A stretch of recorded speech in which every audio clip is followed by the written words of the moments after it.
Boa tarde, pessoal. Eu vou falar um pouquinho sobre o vírus da varicela zoster. O vírus da varicela zoster, quando ele ocorre de maneira primária, uma infecção primária, ele vai se chamar vírus varicela zoster, e quando ele for reincidente, ele vai passar a se chamar vírus herpes zoster. Então, a gente sabe que ele é um vírus que ele pode se reativar ao longo da vida, né? Mas isso vai acontecer principalmente em pessoas imunocomprometidas, com HIV ou SIDA, que acaba sendo um fator de risco muito importante para lesões mais graves nessas pessoas. Então, a gente já está sabendo que a imunidade celular ela é um fator muito importante para o não acometimento de maneira mais grave dessa doença. Cerca mais ou menos aí de 20%, 30% das pessoas que possuem esse vírus, elas vão desenvolver a herpes zoster. Falando um pouquinho sobre a classificação, a doença ela pertence à família Alpha Herpes virinae, e ela está ali junto com o vírus da herpes humanas 1 e 2. A célula diana de preferência desse vírus são os linfócitos T, mas também fibroblastos, células endoteliais, mas principalmente linfócitos T. Então, esse vírus ele vai adentrar essas células e ele vai se replicar e vai produzir proteínas víricas, RNA viral e vai se replicar dentro dessas células. A transmissão vai ocorrer de maneira intercelular, entre células. Então, esses linfócitos que estão infectados, eles vão passar para migrar, né, no caso, para regiões da nossa pele, né, para células epiteliais, e eles vão causar principalmente lesões vesiculosas, né, vesículas que são muito dolorosas. Então, ele acaba se disseminando aí na fase secundária para todo o corpo, né. Mas a zona de latência desse vírus é os neurônios. Então, enquanto eles não se reativam, eles dormem nos neurônios. E quando essa infecção ela volta a acontecer, né, no caso, a gente vai ter aí essa dor, né, passando pelo nervo, correndo o trajeto do nervo, principalmente na região dos nervos dorsais, na região das costas craniais. Então, ela é muito frequente, a dor, né, na região das costas, do pescoço, do tórax e da cabeça também. Falando um pouquinho sobre a patogenia, né? Então, esse vírus ele vai adentrar por inalação. Então, primeiro vai entrar nas amígdalas, nas células da mucosa cutânea e vai se disseminar por via hematógena, via linfática, para todos os tecidos do corpo, né? A forma de contágio é respiratória, então é um contágio muito alto, ela é muito contagiosa mesmo. E é importante dizer que é uma enfermidade que é comum em crianças, mas ela acontece de maneira mais severa, mais grave mesmo em adultos, né? E aí, justamente por ela se apresentar de maneira mais grave em adultos, o quadro clínico nós vamos ter principalmente um exantema dérmico vesículo pustuloso ou vesículo papuloso. Então, em questão aí de horas depois do vírus adentrar o nosso organismo, a gente vai ter essas vesículas, a aparição dessas vesículas, que conforme for passando as horas e os dias, vai aparecer erupções, que através dessas erupções vai aparecer crostras e pus, além de febre, é claro, e outros sintomas sistêmicos.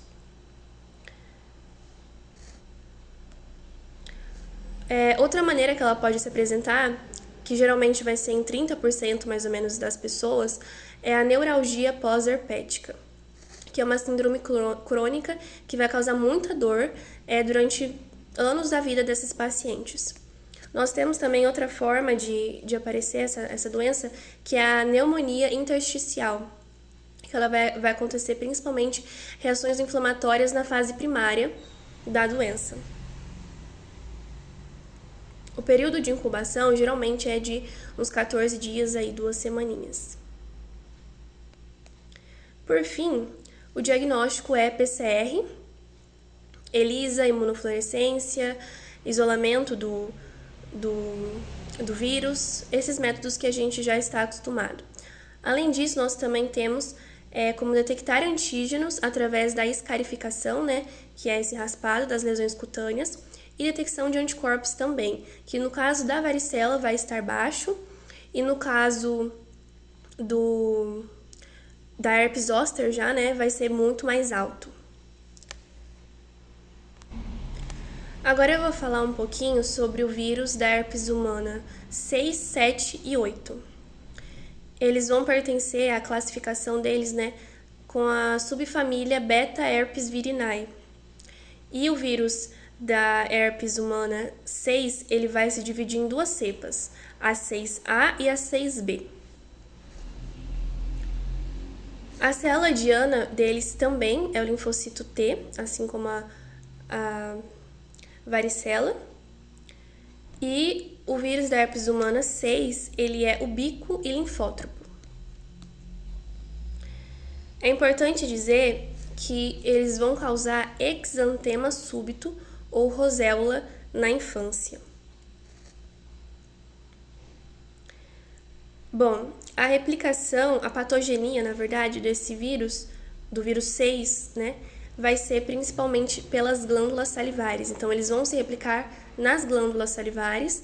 Então, a gente sabe que a transmissão vai ser por secreções salivares, pela saliva.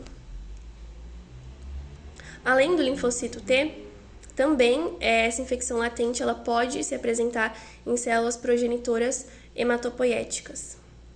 É importante também dizer que, assim como na varicela é uma doença oportunista, então pacientes com SIDA, com HIV, acabam sendo mais vulneráveis nesse tipo de situação. Falando um pouquinho sobre o quadro clínico, a gente vai ter uma febre brusca elevada, né? Com a presença de exantemas, que vão ser bem dolorosos, e aí a febre vai abaixar, mas o exantema vai continuar presente até que ele vai sumir por completo. Então é uma doença que em pessoas imunocompetentes não é muito grave, o exantema ele vai sumir com o passar do tempo, né? E o período de incubação é mais ou menos de 2 semanas. Assim como na varicela, esse exantema ele vai ser bem característico das regiões do rosto e do pescoço. E ele também pode causar uma infecção latente, né, nos linfocitos T, que pode durar também a vida toda. O vírus 6, vírus da herpes humana 6, ele é a causa mais frequente de convulsões na infância, de convulsões febris na infância, em até 1 ano mais ou menos desse período dessa criança. Eles podem provocar em adultos, né, mononucleose, linfadenopatias, e ele pode estar associado também com Alzheimer, esclerose múltipla, e também síndrome de fadiga crônica, né? Pode apresentar cansaço, disfunção cognitiva e até reação medicamentosa com eosinofilia e sintomas sistêmicos também. A reativação desse vírus também pode estar associada com o uso de antibióticos e de corticoides. Falando um pouquinho do vírus da herpes humana 8, agora ele está associado à síndrome de Kaposi, ao sarcoma de Kaposi, que é um linfoma do linfocito B. Então também está associado com a SIDA, né, com pacientes imunocomprometidos. A célula diana do 8, né, do vírus 8, é o linfocito B. Também pode ser células endoteliais, monócitos, mas principalmente linfócitos B.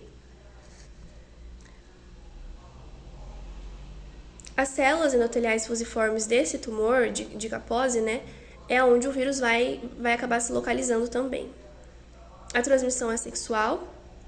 E por fim, nós temos também o herpes vírus derussímio, né, que é o vírus B, que vai se transmitir através de mordedura de monos.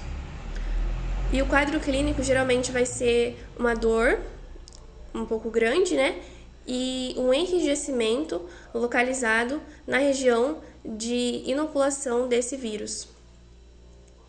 Também pode desenvolver encefalopatia, que vai ser mortal, né, em algumas pessoas, e naqueles que sobrevivem, vai acabar gerando grandes danos cerebrais ao longo da vida dessa pessoa.